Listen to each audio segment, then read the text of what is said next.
how you doing? It's Upman Joe, and today I want to talk about a subject which may upset a few people, but I personally don't care. It's my own opinion, and that is, if you can tell by the title, the subject of Optic Gaming and Major League Gaming and UMG. Now in the background is actually me playing a little bit of hardcore domination on the map Comeback on Advanced Warfare. I love playing domination on this map. It's a lot of fun, but it can be hard to get and hold B, so I decided to just have a little bit of fun with it and run around and noob tube people. So enjoy that in the background while we talk a little bit. So I just got back from UMG Orlando and had a lot of fun. Met some great people. I met some of the pros, some of the different YouTube streamers. I got to meet the owner of Cinch Gaming and talk to him about some of the products they coming out and some of the teams they're sponsoring. And overall, it was an incredible experience. But as the weekend went on, it really became apparent how much Optic Gaming is the face of Major League Gaming and UMG.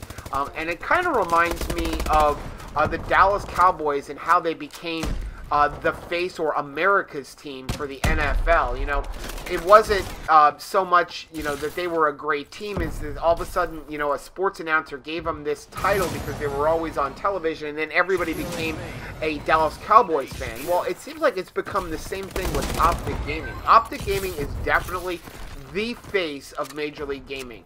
You know, throughout the weekend, it was almost comical how we'd be watching a match on the main stage where the players are in soundproof booths, and the stands would be maybe half full. People were scattered all over watching the amateurs play, watching the feature station over on the Bravo stream, but when an Optic match would come up, and again, I'm talking specifically about Optic Gaming and Scumpy and Nade Shot and Crimson, those people. I'm not talking about the Optic Nation team. I'm talking more about the Optic Gaming team. It was comical how whenever they would show up for a match, you couldn't find a place to sit. You couldn't even find a place to stand to watch it.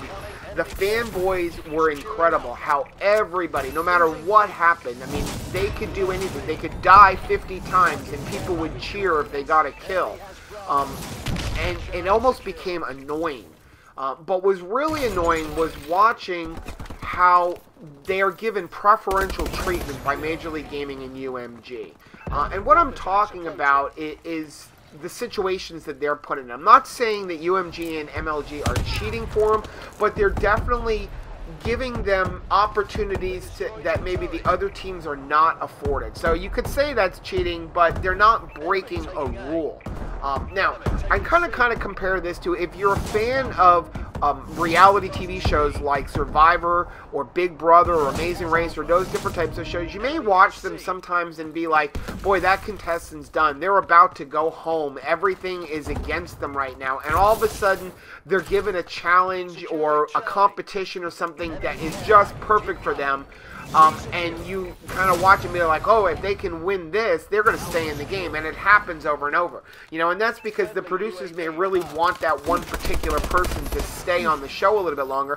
So they just kind of change things around, bring up a challenge that may benefit them, so that if they win, they'll stay. Now, they still have to win, but it's just something that benefits them. And it was apparent over the weekend that MLG and UMG were doing this for Optic Gaming. Now, I'm going to give you two different examples of what I'm talking about, and you can judge for it what you will. But, you know, we were there for the entire event, and we pretty much mostly watched the main station, the station where the players are in the soundproof booths. I did walk around a little bit, and I'll put up a little bit of screenplay here you can see of the amateurs, and it's kind of comical how they just start ranting and screaming, and if they think that they're going to become professional gamers and be on a team like Optic or Team Caliber acting like that, they really need to learn a little bit and watch pros a little bit more. But that's a different story.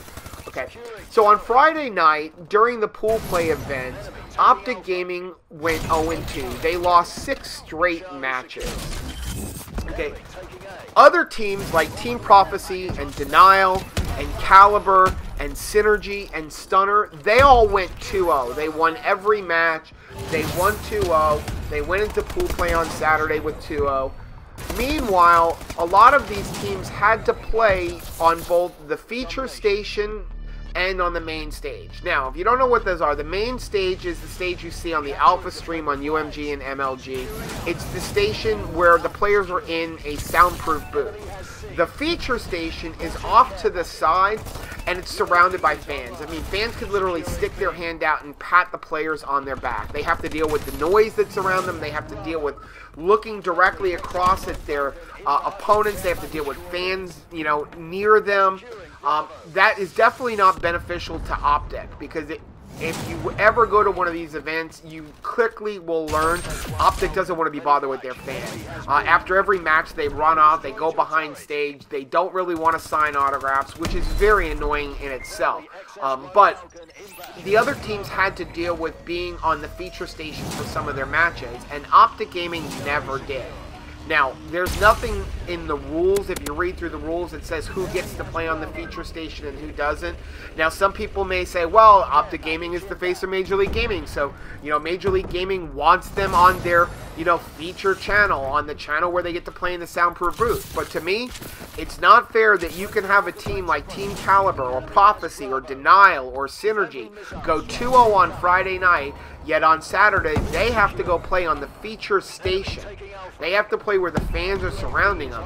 And then you have a team like Optic Gaming who went 0-2 and everybody thought they're done, they're horrible, they're not going to make it in this tournament. And on Saturday and on Sunday, they never had to go play on the feature station. They got the benefit of always getting to play in those soundproof booths. Now, you don't think that that's, you know, a big deal? Here, let me give you a couple of stats here.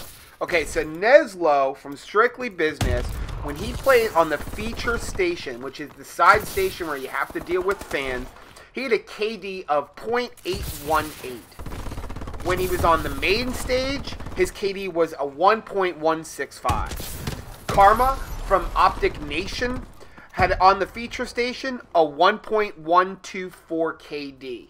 When he was in the soundproof booth, a 1.138.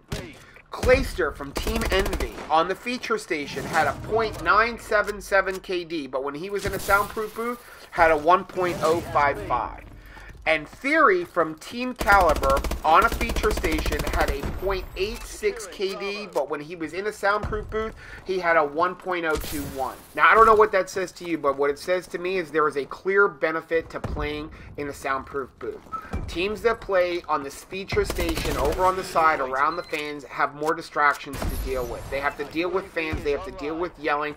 Yes, our headphones definitely drown out sound, but you can still hear stuff. I know when I play, and I'm playing in my room and I'm by myself, I will go on massive tears and killing sprees. Yet, if somebody walks into the room, like my children walk in and start distracting me or talking, I just lose concentration. You have more concentration when you're in that soundproof booth.